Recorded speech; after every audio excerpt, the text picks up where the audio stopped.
गायत्री परिवार के कर्तव्य धर्म पथ चैनल पर आपका हार्दिक स्वागत है। युवाओं, खासकर गायत्री परिवार के प्रज्ञा युवा प्रकोष्ठ के युवाओं को अपनाने योग्य कुछ खास बातें प्रस्तुत करने जा रहे हैं। बातें तो कड़वी हैं लेकिन सच हैं। सच्ची बात कड़वी होती है, हम सब लोग जानते हैं।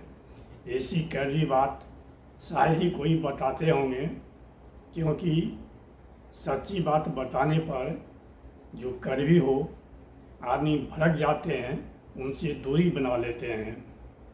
लेकिन हम उन लोगों में से नहीं हैं।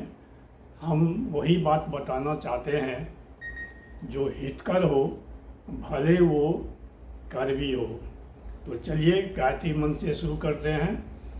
ओम भूर्भुवः स्वः तत्सवितुर्वरेण्यं भर्गो देवस्य धीमहि धियो यो न प्रचोदयात्।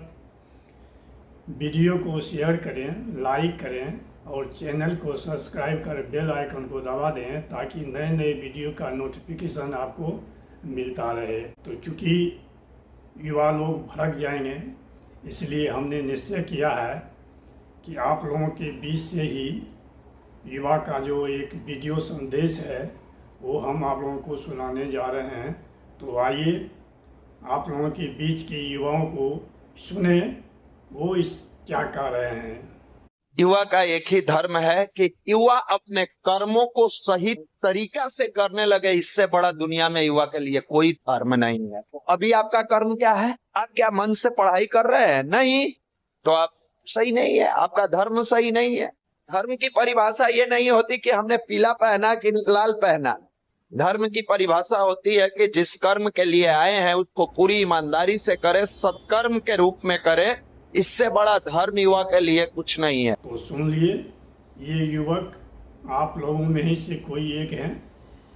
इनकी बातें ही हम बताने जा रहे हैं। अधिकांश युवा जो प्रज्ञा युवा प्रकोष्ठ के सदस्य हैं, वे विद्यार्थी रहे होंगे। बहुत कम ही लोग ऐसे होंगे जो नौकरी कर रहे होंगे या कोई व्यवसाय कर रहे होंगे। तो आप छात्र हैं, तो आपका नैतिक कर्तव्य है, आपका धर्म है कि आप मन लगाकर पढ़ाई करें। पढ़ाई करना ही, अध्ययन करना ही आपका साधना है। यदि आप पढ़ाई करते हुए, पढ़ाई में बिना डिस्टर्ब किए हुए गुरु के मिशन के कार्य को कर सकते हैं, साधना कर सकते हैं, तो अच्छी बात है। यदि ऐसा नहीं कर पाते हैं, पढ़ाई में ध्यान देते हैं, तो ये सबसे अच्छी बात है। अब जो हम बताने जा रहे हैं वो सबसे महत्वपूर्ण है।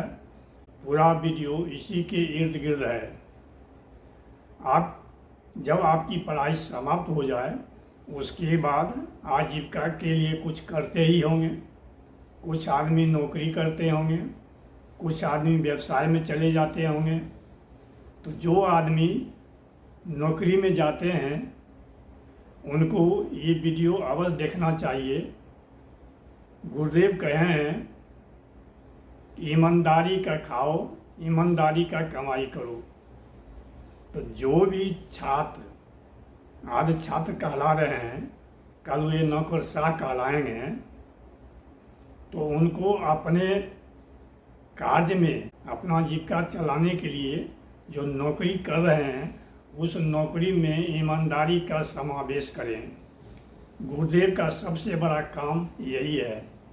यदि आप अपने नौकरी में ईमानदारी का समावेश करते हैं तो गुरुदेव आपसे प्रसन्न रहेंगे। मैं 10 साल में 50 लाख करोड़ के काम कर चुका हूं। कोई माई का लाल कह नहीं सकता, कोई कॉन्ट्रैक्टर कभी मेरे पास अपने कॉन्ट्रैक्ट को क्लियर करने के लिए मेरे घर पे आने की किसी को जरूरत नहीं पड़ी। 1 रुपए का करप्शन नहीं हुआ, क्योंकि हमने ईमानदारी से काम किया।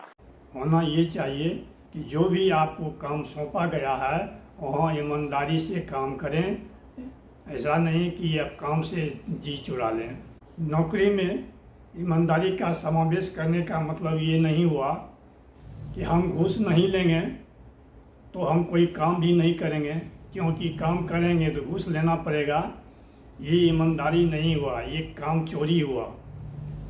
आप ईमानदारी से काम करें, चाहे जितने भी परेशानी हो उसको सामना करें। ऐसा नहीं कि हम काम करेंगे तो हमको चोर बनना पड़ेगा, बेईमान बनना पड़ेगा, नहीं तो वहाँ से हमको हट के एक किनारे लग जाना पड़ेगा। नहीं, ऐसा नहीं होना चाहिए। ऐसा नहीं हो। देखिए कैसा ईमानदारी का काम होता है, इस वीडियो में हम दिखाने जा रहे हैं। देखिए, एक पुल पर ट्रेन फंस जाती है, यानी ट्रेन खराब हो जाती है, और तो रेल का कर्मी यानी ट्रेन का कर्मी जो है उस ट्रेन को चालू करने के लिए किस प्रकार पटरी और ट्रेन के बीच में घुस रहा है, प्रवेश कर रहा है ट्रेन को ठीक करने के लिए। वो अपना कर्तव्य समझा, अपने घर की तरह उस काम को समझा और उस पुल पर ही उस ट्रेन को ठीक करने के लिए कोशिश करने लगा। देखिए कितनी कठिनाई वो महसूस कर रहे हैं। तो हम लोग भी, आप लोग भी जो सरकारी काम में हैं उस काम को अपने घर के काम जैसा समझें और उसी तरह उस काम को करें। ऐसा बेईमान नहीं बन जाएं। हम पुश्त दर पुश्त के लिए पैसा जमा करके रख लें।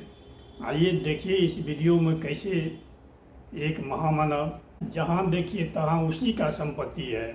महाराष्ट्र में एक नेता है, वो नेता के घर में 20 साल पहले खाने को रोटी नहीं, पहनने को कपड़ा नहीं, दूसरों की जेब से पैसे निकाल के बंबई जाता था, बस में बैठ के, ट्रेन में बैठ। अब उसको मौका मिल गया मुख्यमंत्री बनने का, केंद्र सरकार में मंत्री बनने का। आज उस अकेले नेता के पास बंबई से पूना के बीच की हजारों एकड़ जमीन है एक नेता के नाम। अब आप अंदाजा लगा लो कि एक नेता के पास बंबई से लेके पूना के सब गांव की हजारों एकड़ जमीन है, एक के पास। कितना लूटा होगा। गायत्री परिवार में आने के लिए, जुड़ने के लिए कोई नियम कानून नहीं है। हम लोग जब कोई यज्ञ करते हैं तो उसमें संकल्प लेते हैं, कोई बुराई छोड़ते हैं। अच्छा होता कि उस बुराई की जगह पर हम लोग ईमानदारी से काम करने का संकल्प लेते। जैसे संसद में एमपी लोग शपथ लेते हैं। मैं नरेंद्र दामोदर दास मोदी